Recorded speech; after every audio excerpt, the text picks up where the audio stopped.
miss them is probably a clever thing to do. And we also like to keep the chat a nice, friendly place. So mods will be out in force, but we usually have a pretty chill time. Let me just put this on the floor. That's my diary. I tell you what, it has been an exciting day for your old pal Abby.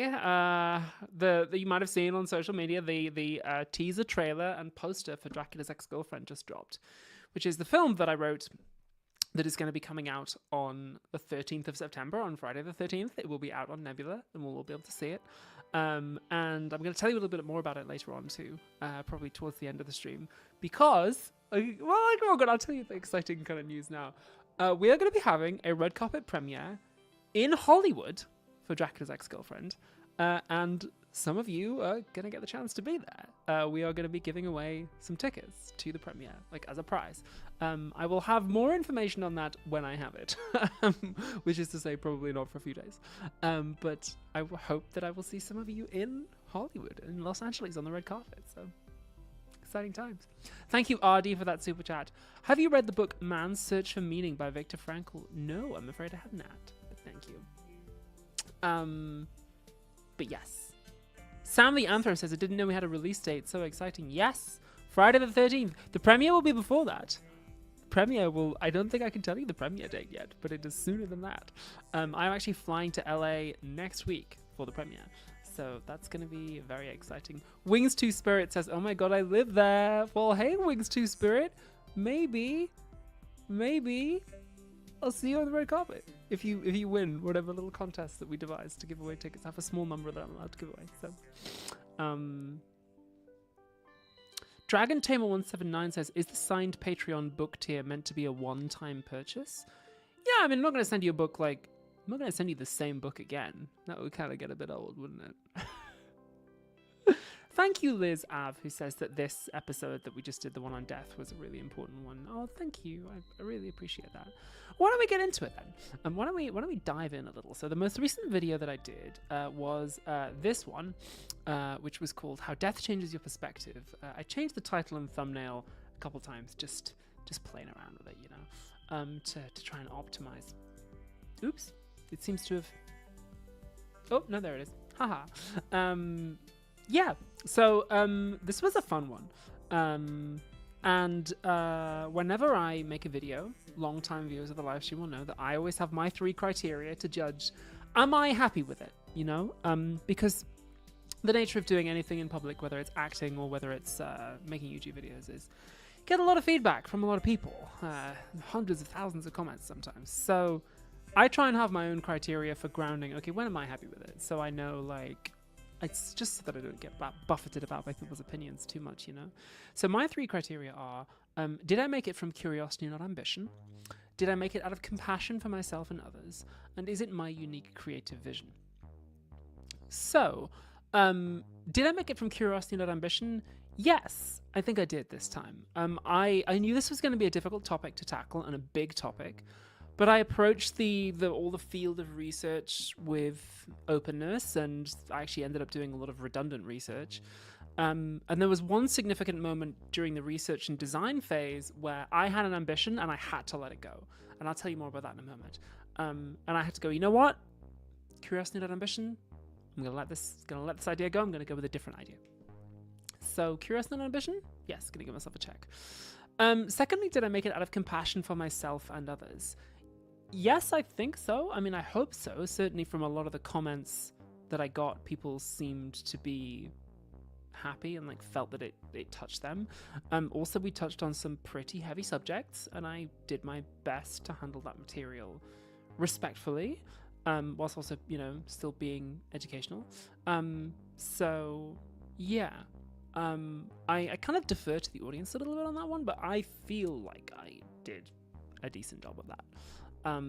So as of like compassion for myself, the research phase probably I went a little bit too intense, probably pushed myself a little bit hard. So could maybe have a little bit more compassion to myself in terms of like working hard and like working long hours and stuff. But you know, I'll give myself a passing grade on that one. Alfie Horrell Richard says, how do you mean redundant research? Oh, I mean research when I do a whole bunch of research, I like read a bunch of books and then they don't make it into the episode because it ends up not being relevant to the topic. That's what I mean by redundant research.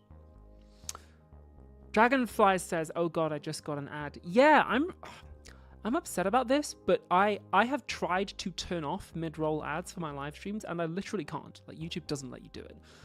They let you choose how intense you want your mid-roll ads to be, like how frequently they appear. I have set mine to the lowest settings, but you actually can't turn off mid-roll ads on live streams, which is really annoying. You can turn them off on all like normal videos, and I do. I don't like mid-roll ads. I think they break up the art. I think they interfere with what I'm trying to do. It's like you wouldn't go and see a movie and have a ad break every 5 minutes, right?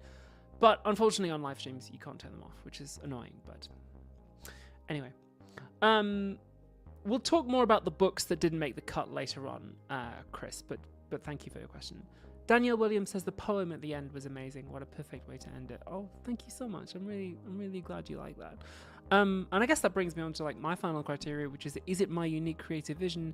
Yeah, I kind of took a bit of a creative risk with this one because there was something about the video that just wasn't working. It just like was getting stuck during the writing phase.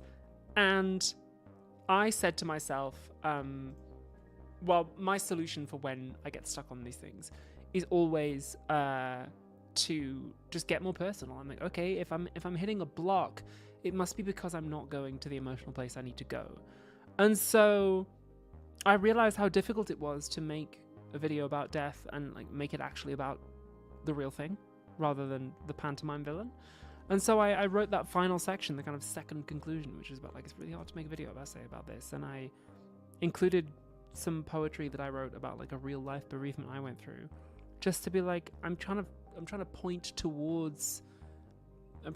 beyond what you can make a video essay about. So I was pushing up against the limits of it here. So I felt good about that in the end. I was really pleased with that. So I'm gonna give myself a tick on that. Marquise says, I was shocked not hearing about Epicurus on the video. Yeah, so I actually did a whole bunch of research on Epicurus and Epicureanism, which we'll get to later on when I talk about the research phase of the project. But yeah.